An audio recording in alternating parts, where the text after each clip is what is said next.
संगोष्ठी का आयोजन हुआ है और इस राष्ट्रीय संगोष्ठी का जो थीम है वो है हिंदी उपन्यासों में आदिवासी जीवन।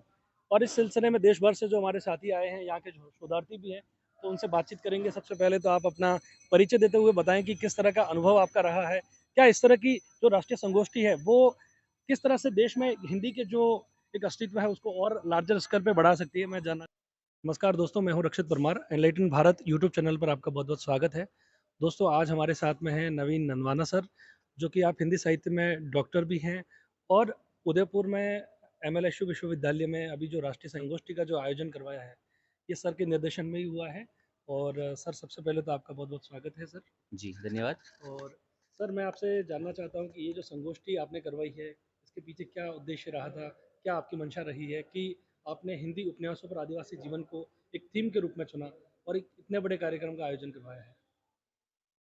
संगोष्ठी का विचार इस बात से आया है कि इन दिनों पिछले कुछ समय से मैं राष्ट्रीय उच्चतर शिक्षा अभियान के तहत एक रिसर्च प्रोजेक्ट पर काम कर रहा हूँ जी। और वो प्रोजेक्ट आदिवासी जीवन केंद्रित हिंदी उपन्यासों पर ही आधारित है।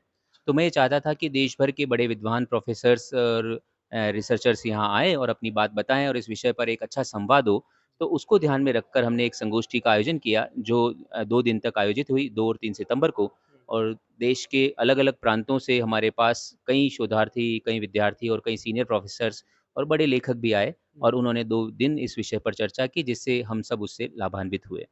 कौन सर बड़े-बड़े लेखक आए, जो मतलब मैं 1-2 नाम जानना चाहूँगा, जिन्होंने अपने वक्तव्य में भी इस थीम के ऊपर विशेषकर बात कही है और संगोष्ठी की मतलब सफलता पर भी उन्होंने बात कही है? उद्घाटन और समापन के सत्रों में दोनों बड़े रचनाकार हमारे साथ थे और वो 2 दिन अलग-अलग सत्रों में भी हमसे जुड़े रहे। जी। उद्घाटन सत्र में हमारे साथ हिंदी के ख्यातनाम रचनाकार रणेंद्र जुड़े हुए थे। जी।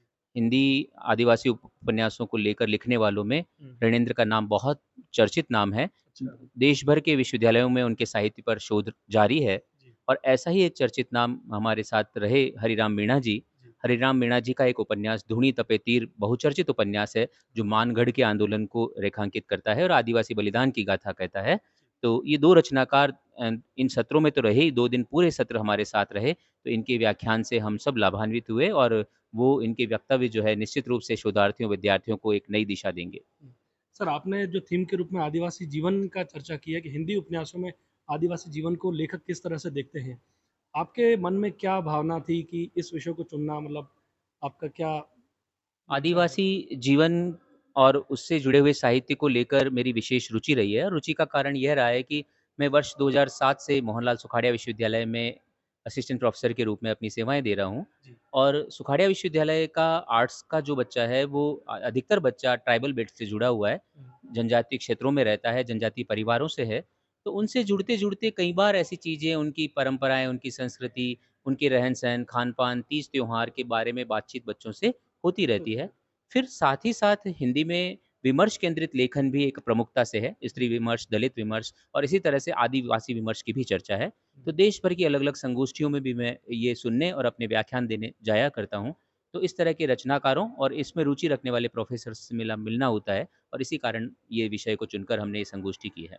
सर, आपकी एक मैगज़ीन है जो संवेद के नाम से प्रकाशित होती है और जो इसमें युवा साहित्यकार हैं, उनके लिए क्या जगह है, वो कैसे जुड़ सकते हैं? मैं थोड़ा जानना चाहता हूँ उसके बारे में आपसे। संवेद विशेष रूप से एक रिसर्च जर्नल है, शोध पत्रिका है, जिसमें हिंदी साहित्य, संस्कृति और शिक्षा से जुड़े हुए शोध पत्र प्रकाशित होते हैं और उसमें हम लोग कोशिश करते हैं कि सभी तरह का प्रतिनिधित्व मिले, उदयपुर का, राजस्थान का और देश भर जी। का। तो हम आलेख जब चुनते हैं तो 3 बातों को ध्यान रखते हैं कि देश भर से भी लोग जुड़े हैं, प्रदेश भी हो और स्थानीय स्तर भी स्थानीय हो। स्तर में। वैसे ही हम ये ध्यान रखते हैं कि उसमें कुछ शोधार्थी भी हों, कुछ सीनियर प्रोफ़ेसर्स भी हों और कुछ अच्छे राइटर्स भी हों। बिल्कुल तो सही। दोनों तीनों बातों का ध्यान में रखते हुए एक सुंदर समायोजन का एक प्रयास रहता है कि एक समग्रता के साथ एक अंक प्रकाशित हो। हुँ। अब तक हमने कई अंक प्रकाशित किए हैं। वर्ष 2013 से संवेद का निरंतर प्रकाशन हो रहा है। 19 अंक लगभग प्रकाशित हो चुके हैं। जी। यह एक अर्धवार्षिक शोध पत्रिका है ओके। और ये हर 6 महीने में प्रकाशित होती है।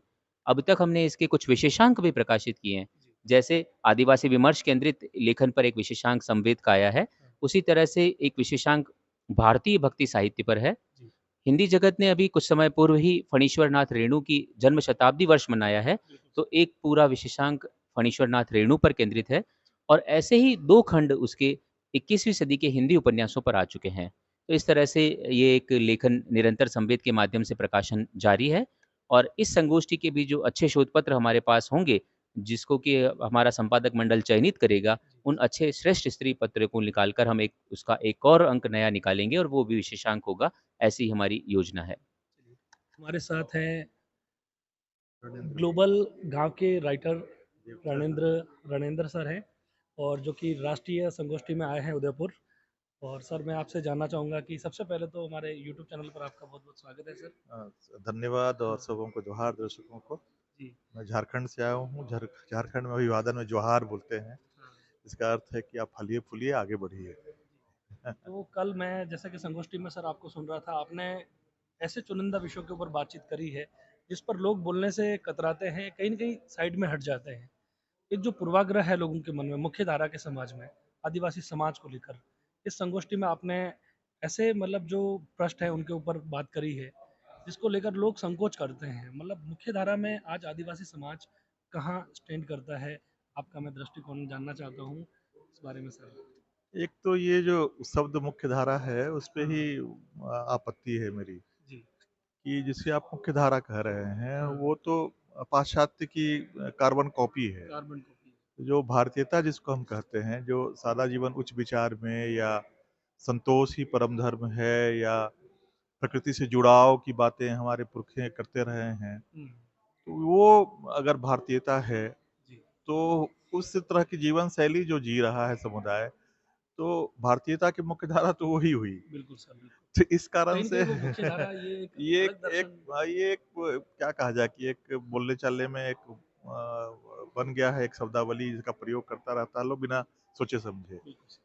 तो वो तो पहले तो मुख्यधारा कौन-सी है, तय होना भी ये बाकी तो है। होना बाकी है। जी। बिल्कुल ठीक बात है। दूसरी बात कि जो मैंने कल भी अनुरोध किया था हाँ, कि आदिवासी समुदाय को देखने की जो एक नज़रिया, एक स्टीरियोटाइप जिसको रूढ़िबद्धता हो गई है कि जब हाँ, भी आदिवासी का नाम होगा, तो वो अच्छा उनके बहुत अच्छे डांस होते हैं, अलग-अलग डांस फॉर्म की बात होगी, हुँ, उनके आर्ट एंड क्राफ्ट की बात होगी, उनके कुछ जीवन उनके जो कस्टम्स वगैरह का जो वैचित्र्य है, उसकी बात होगी। जी, और वो पीड़ा भी चूँकि बिकता है, तो उपन्यासों में वही एंथ्रोपोलॉजी वाले दृष्टिकोण से जो बेरी एल्विन और एस.सी. राय वगैरह 1926 में लिखते रहे हैं, हुँ, उसी तरह की चीज़ें आज भी आप उनके बारे में लिखते रहे हैं और सही।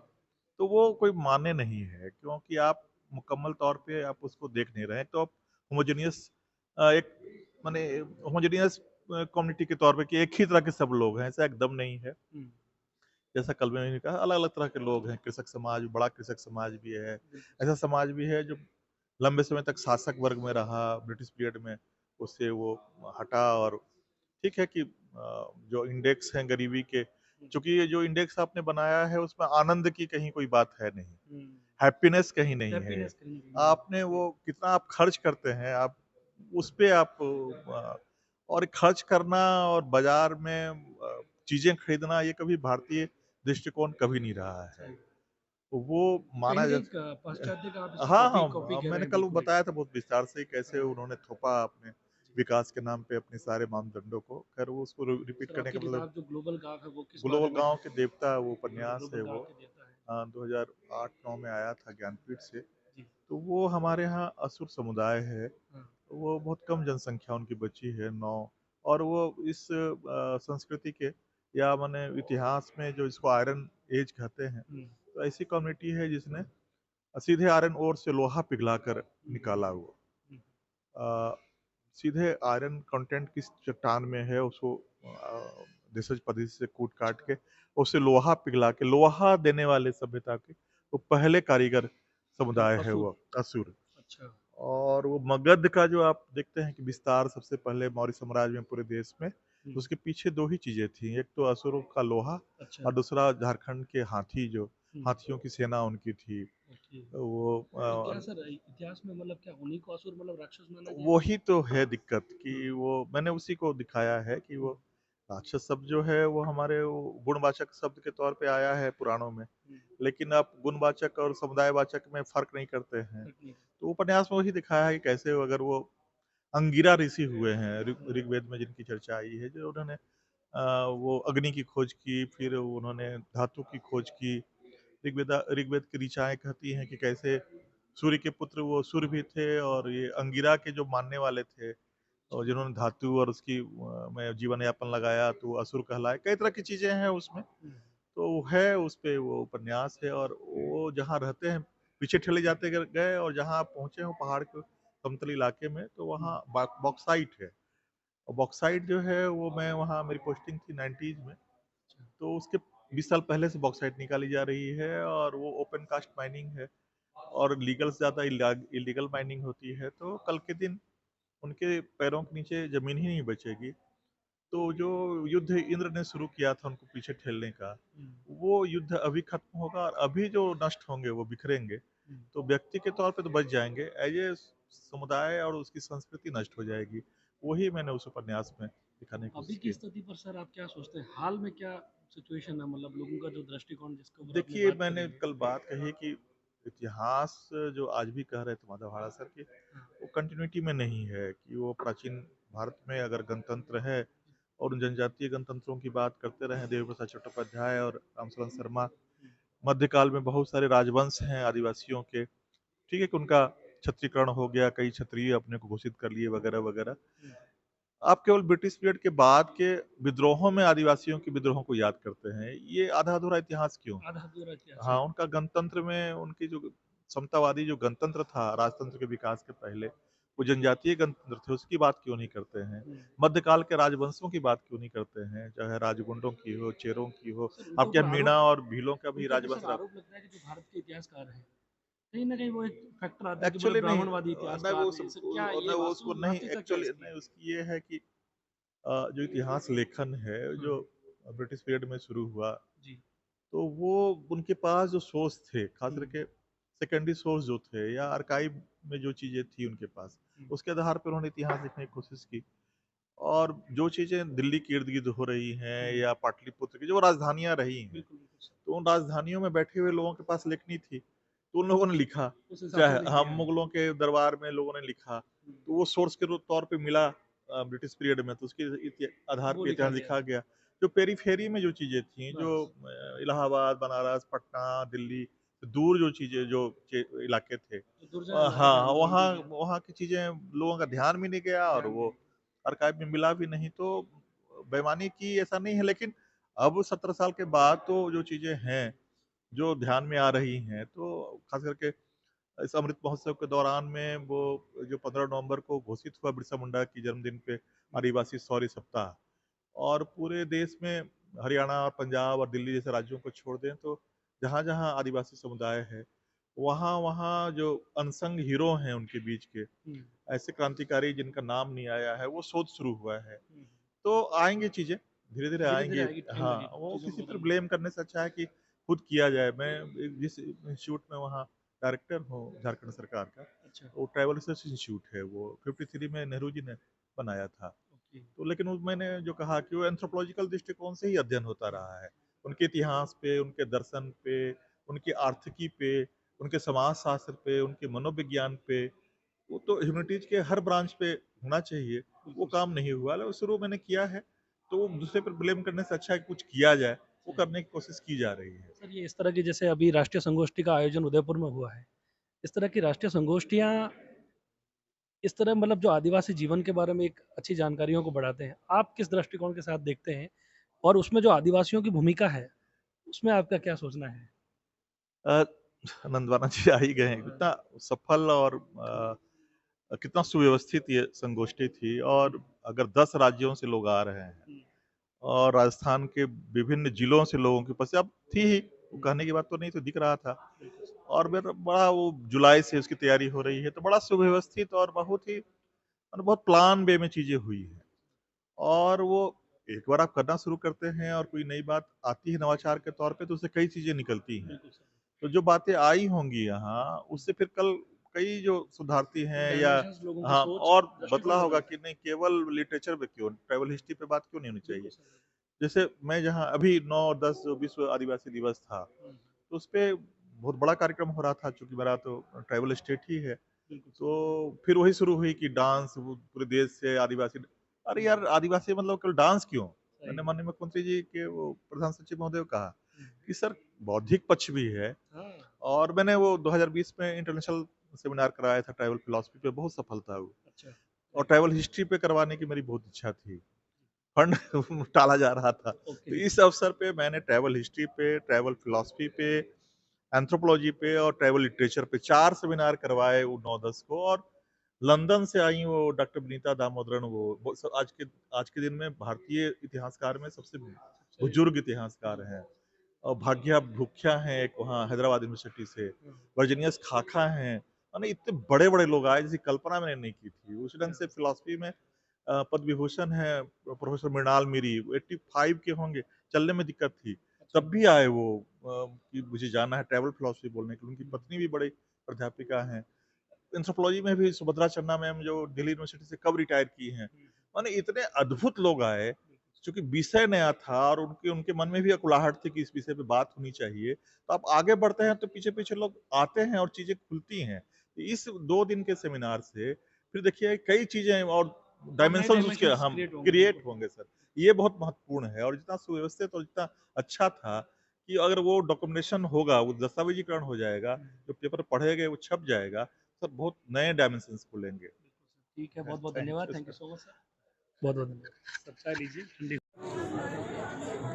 नमस्कार दोस्तों, मैं हूं Rakshit Verma. Television Bharat YouTube channel पर आपका बहुत-बहुत स्वागत है।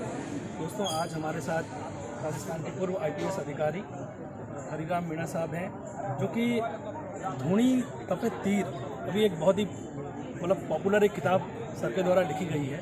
तो इस संदर्भ में मैं जानना चाहूँगा कि सर सबसे पहले तो उदयपुर में जो राष्ट्रीय संगोष्ठी हुई हिंदी उपन्यास, वो भी आदिवासी जीवन को लेकर, और आप भी आदिवासी एक जो समुदाय है उसका एक प्रतिनिधित्व करते हैं, और एक बतौर एक भारतीय आपकी क्या सोच है कि वाकई में आज जो हमारा समाज है, आदिवासी समाज है, उसको जो भारत का मुख्य धारा है वो किस रूप में देखता है, मैं जानना चाहूँगा सर आपसे। देखिए, भारतीय समाज जो गैर आदिवासी समाज में है, जी सर।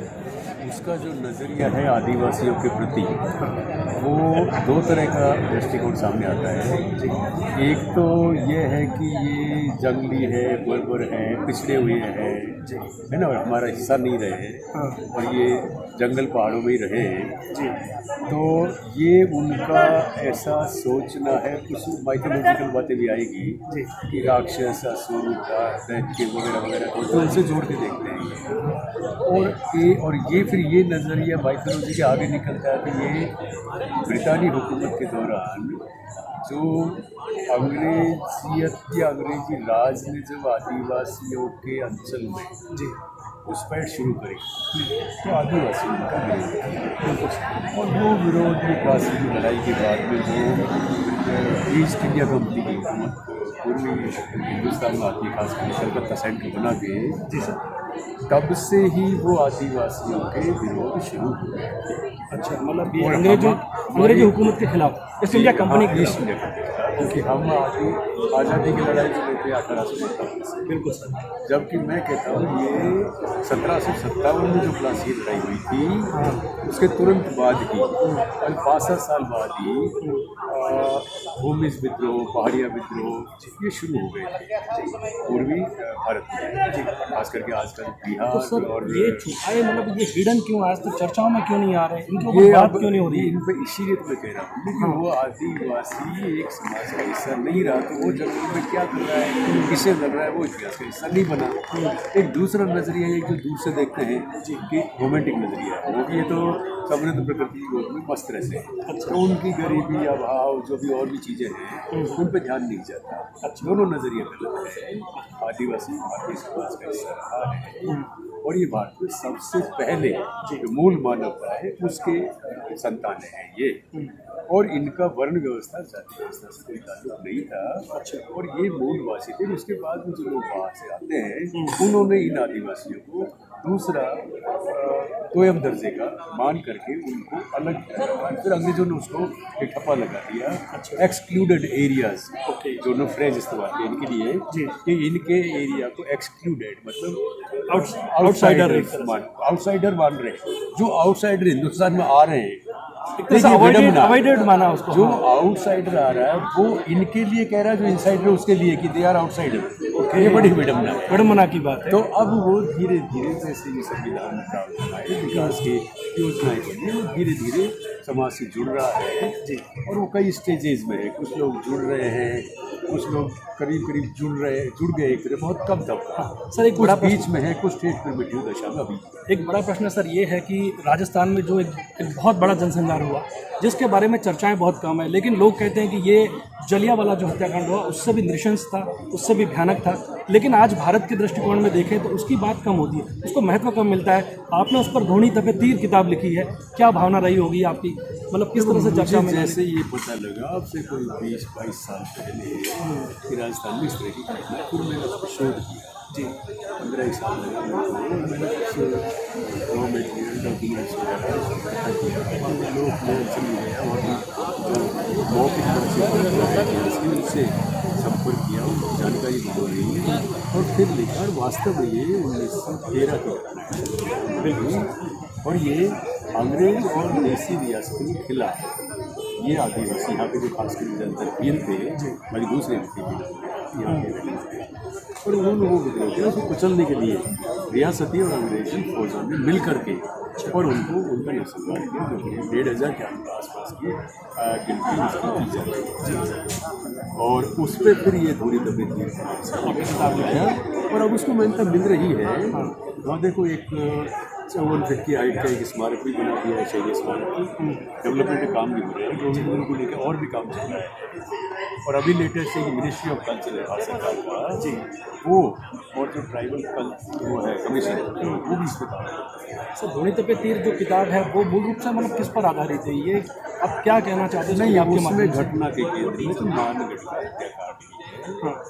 और फिर बाद में उस बहाने उनका इतिहास, भौगोलिक, सांस्कृतिक जीवन, सामाजिक जीवन, आर्थिक जीवन, उसको भी शामिल। अब सर फिल्में तो बहुत आ रही है, लेकिन मैं चाहता हूँ कि मानगढ़ जो जिस प्रकार से नरसंहार हुआ है उस पर कोई फिल्म बननी चाहिए। आपकी क्या प्रतिक्रिया है, क्योंकि आप एक लेखक हैं, राइटर हैं, आप सोचते भी होंगे। उस पर साहित्य भी हो, इतिहास भी हो, मीडिया में भी आए हो, फिल्में भी बने, डॉक्यूमेंट्री भी बने। धोनी तपे तीर पर डॉक्यूमेंट्री बनी थी, जंगल में जलियांवाला, और जयपुर इंटरनेशनल फिल्म फेस्टिवल में उसको बेस्ट अवार्ड भी मिला था डॉक्यूमेंट्री का। तो काम होना चाहिए, मीडिया में आना चाहिए, फिल्में जो उसके पार्ट। ये सर 2 दिवसीय ये जो राष्ट्रीय संगोष्ठी हुई है उसमें किस तरह के आदिवासी जीवन पर बातचीत की गई है, क्या भूमिका मानी? देखो, इसका जो थीम टॉपिक है ना, वो तो ये है कि समकालीन हिंदी उपन्यास आदिवासी जीवन, और उसको लेकर के आदिवासी साहित्य की बात हुई, आदिवासी समस्याओं की बात हुई, आदिवासी समाज के सामने क्या चुनौतियाँ हैं उनकी बात हुई, वो सारी बातें चलती हुई है। मेरा तो सर ये प्रश्न है कि आप एक IAS अधिकारी रहे, अभी क्या स्टेटस है, मतलब कि अभी जो स्थिति है वास्तव में, जिस प्रकार रिजर्वेशन और बहुत सारे क्वेश्चन खड़े होते हैं कि डेवलपमेंट और इन सब को लेकर, आप क्या सोचते हैं, आपका तो अनुभव रहा ऐसा है? है, संवैधानिक प्रावधान को मैं पर्याप्त मानता हूँ। हाँ, सरकारी योजनाएं उनमें भी कोई कमी नहीं है, बजट में भी कोई कमी नहीं है। जो संविधान की अनुपालना में दूसरे जो अधिनियम बने हैं, कानून कायदे, हाँ, वो भी पर्याप्त है, बट सवाल उनके इम्प्लीमेंटेशन है। तो मशीनरी या व्यवस्था से जुड़े लोग हैं, वो उसको ईमानदारी से इम्प्लीमेंट नहीं करते। यही वजह इवन देन फिर भी हम एक आशावादी होते हुए विकास से जुड़े हैं, कल्याण हो रहे हैं, शिक्षा वगैरह के क्षेत्र में, शिक्षा, स्वास्थ्य, परिवहन वगैरह है, फर्क पड़ रहा है, बट स्लो है। जो विकास है उन्नति स्लो है, उसको थोड़ा गति देने की। आपका प्रश्न नियत को लेकर है कि जो कानून बने हुए हैं, जो नीतियाँ बनी हुई है, इनको शत प्रतिशत ग्राउंड लेवल पर कैसे इम्प्लीमेंट किया जाए, इनको लेकर आप चाहते हैं कि ये थोड़ा और पुरजोर तरीके से होना चाहिए, भावना के साथ इसका ईमानदारी हो, इसमें प्रभाव थोड़े गति। बहुत बहुत शुक्रिया। तो IAS अधिकारी श्रीराम मीणा साहब, जो कि धोनी तपे तीर के लेखक भी हैं, उदयपुर में राष्ट्रीय संगोष्ठी के दौरान आपने शिरकत करी है और अपने अनुभव साझा किए हैं, आदिवासी हितों को लेकर आपने बात रखी है। आपका बहुत बहुत शुक्रिया, बहुत बहुत धन्यवाद sir. Latin Bharat YouTube channel पर आप सबका बहुत बहुत स्वागत है। दोस्तों, उदयपुर में जैसा कि MLSU में यहाँ पर राष्ट्रीय संगोष्ठी का आयोजन हुआ है, और इस राष्ट्रीय संगोष्ठी का जो थीम है वो है हिंदी उपन्यासों में आदिवासी जीवन।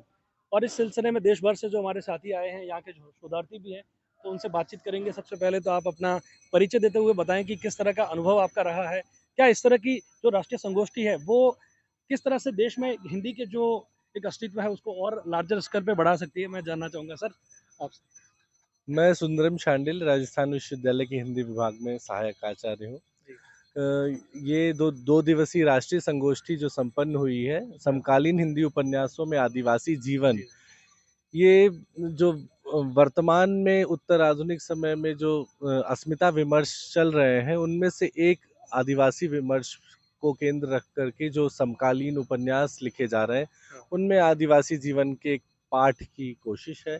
इस बहाने आदिवासी संस्कृति, आदिवासी समाज के मुख्यधारा से जो उनके शामिल किए जाने को लेकर संघर्ष है या जो उनकी समस्याएं हैं, उस पर विचार विमर्श किया गया।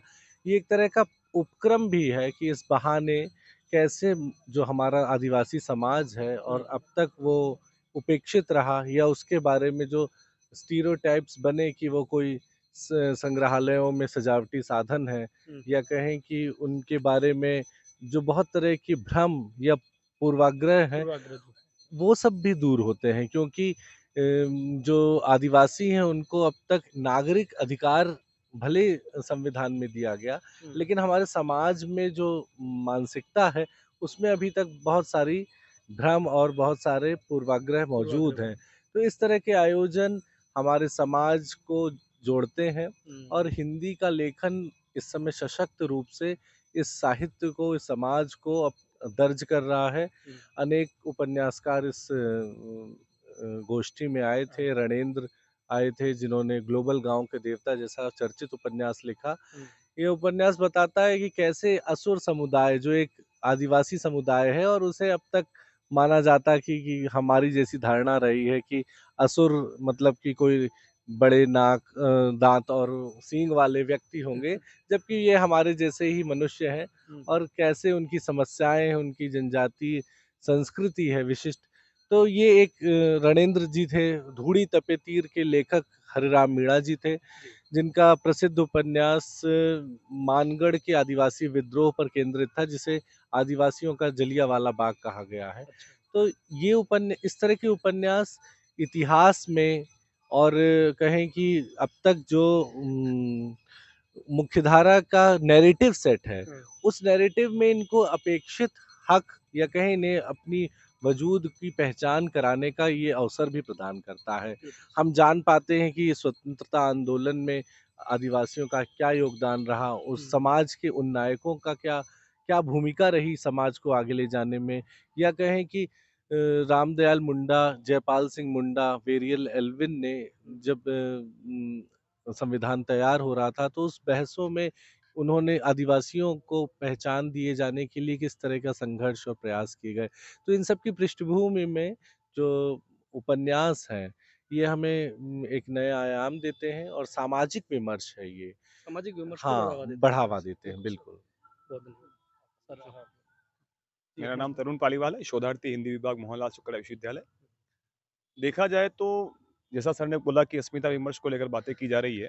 अभी कुछ दिनों एक फिल्म आई थी RRR, उसमें गौंड जाति के एक महान विद्रोही या कहें स्वतंत्रता सेनानी के बारे में हमें फिल्म के द्वारा पता चला। अच्छा, है ना?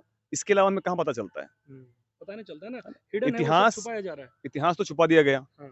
स्वाधीनता आंदोलन के अंदर कहाँ कहाँ जनजातीय विद्रोह हुए या उन्होंने लड़ाई की या झगड़े, जिस भी चीज के लिए हो, चाहे वो जल हो, जंगल हो या जमीन हो या अपने अधिकार हो, लड़े तो सही, लेकिन दिखा कहाँ गया, पढ़ा कहाँ गया। आप तो सर उदयपुर के निवासी हैं जी। और आप हिंदी साहित्य से जुड़े हुए भी हैं। यहाँ पर जो आदिवासी युवा है, जो समाज है, जी। उनके साहित्यकार किस हद तक जुड़ पा रहे हैं? आपको क्या लगता है? आपका मतलब अपना क्या सोचना है इस बारे में, जानना चाहता हूँ। देखिए, उदयपुर जो मेवाड़ क्षेत्र है हमारा, उसमें मूल रूप से मीणा और भील, बिल्कुल, ये दो जनजातियां बड़ी मानी जाती हैं। और इन दोनों जनजातियों में मीणा जनजाति जो है वो फिर भी सक्रिय है शिक्षा के क्षेत्र में। भील जनजाति में अभी भी बहुत कम स्तर पे शिक्षा का स्तर बहुत कम है। ज्यादातर लोग मजदूरी करते हैं और गांव में रहते हैं, टपरियों वगैरह के अंदर।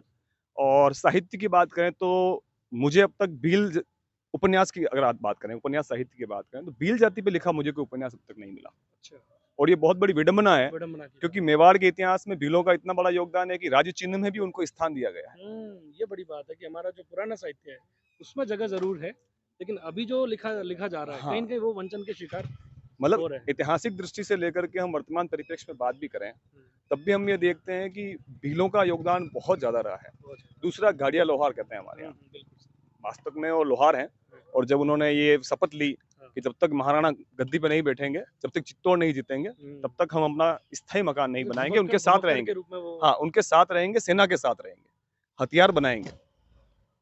उनका ये जीवन था, उनका काम था हथियार बनाने का। बिल्कुल। जहाँ जहाँ महाराणा की सेना जाएगी वहाँ वो साथ रहेंगे, और जब तक चित्तौड़ नहीं जीतेंगे, और हमको पता है कि महाराणा प्रताप चित्तौड़ नहीं जीत पाए, इसलिए आज दिन तक देखिए वो वो कितने समर्पण की बात है कि आज तक वो इस शर्त को मतलब हाँ, कहीं-कहीं उस वचन को अभी उस तक पाल वचन को रहे निभा हैं। रहे हैं, ये जब हम बड़ी बात जब हम फ़िल्म देखते हैं और कटप्पा को देखते हैं तो गर्व की अनुभूति होती है कि कितना उनकी पुरखों की बात को रखने के लिए कितना सामर्थ्य उनके पास है। वो सामर्थ्य हमारे भीलों के पास भी है, मीणाओं के पास भी है। एक पहचान मिलना बाकी है। पहचान मिलना बहुत ज़्यादा बाकी है। मैं खुद सोच रहा हूँ कि इस विषय पे कुछ लिखा जाए, हाँ। और कोई आदिवासी साहित्यकार लिखे तो ज़्यादा बेहतर है। हमारे यहाँ शोधार्थी अभी हैं जो पिछले कुछ वर्षों में आए हैं।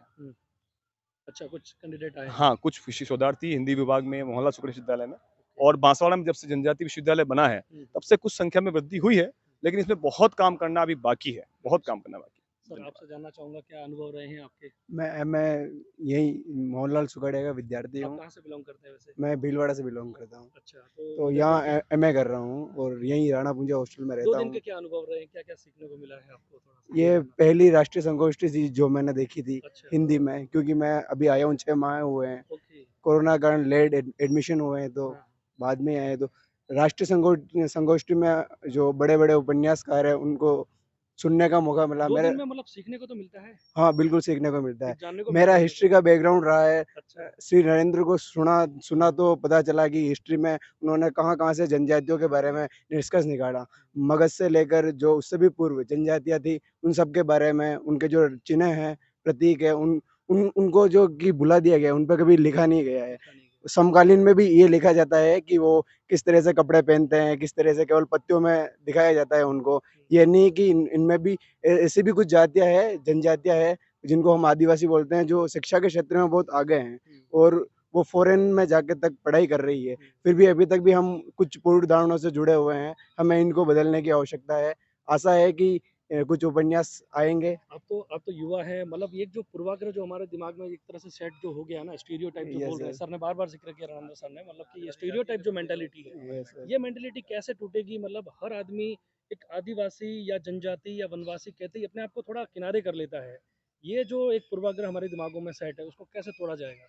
इसका सबसे बड़ा यही है कि उनको शिक्षा से जोड़ा जाए, क्योंकि हम नहीं, हम जो शिक्षित हो रहे हैं, मैं उनके दिमागों की बात कर रहा हूँ।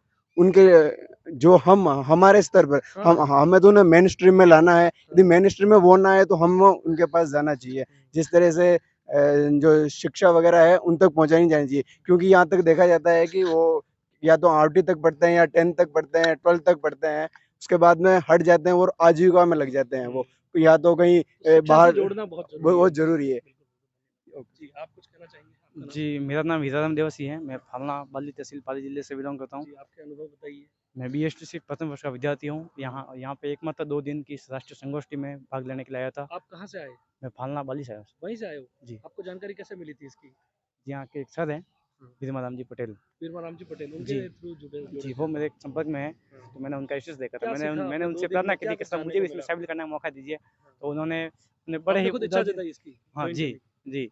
हिंदी साहित्य का इतना बड़ा मैंने अपने जीवन में इतना अनुभव कभी लिया नहीं। तो मुझे पता था कि वहाँ जाऊँगा तो बड़े-बड़े चिंतकों, बड़े-बड़े विचारकों के विचार मिलेंगे, जिससे हम नए साहित्य का सृजन कर सकते हैं। चलिए बहुत बढ़िया। देखिए ये युवा हैं जी, जो कि मैं पाली से हैं, बाली से आए हैं यहाँ पर और विश्वविद्यालय में एक जो सर है उनको जानते हैं तो उनके थ्रू एक रिकमेंडेशन लेकर आए हो उन्होंने और कहा था जगह कि आ जाओ। मतलब सीखने की जो भूख हो तो आप राजस्थान के किसी भी ज़िले से उदयपुर में इस तरह के जो राष्ट्रीय संगोष्ठी का जो आयोजन हुआ उसमें भाग ले सकते हैं। सर मैं आपसे जानना चाहता हूँ। जी, नमस्कार, मेरा नाम गौरव शर्मा है। मैं शोधार्थी मोहनलाल सुखाड़िया विश्वविद्यालय से हूँ हुँ, और ये 2 दिवसीय जो राष्ट्रीय संगोष्ठी थी, जी। उसका आयोजन करने का एकमात्र उद्देश्य यही था हुँ, कि साहित्य में, खासकर हिंदी उपन्यासों में, जी। ऐसे कौन से पहलू हैं, हुँ, जिनको हम उजागर करके आदिवासी जनजातियों को मुख्य धारा की जातियों के साथ शामिल कर सकते हैं, उन्हें अपने ही जैसा मनुष्य समझ सकते हैं। हम्म, तो उसमें हमारे कई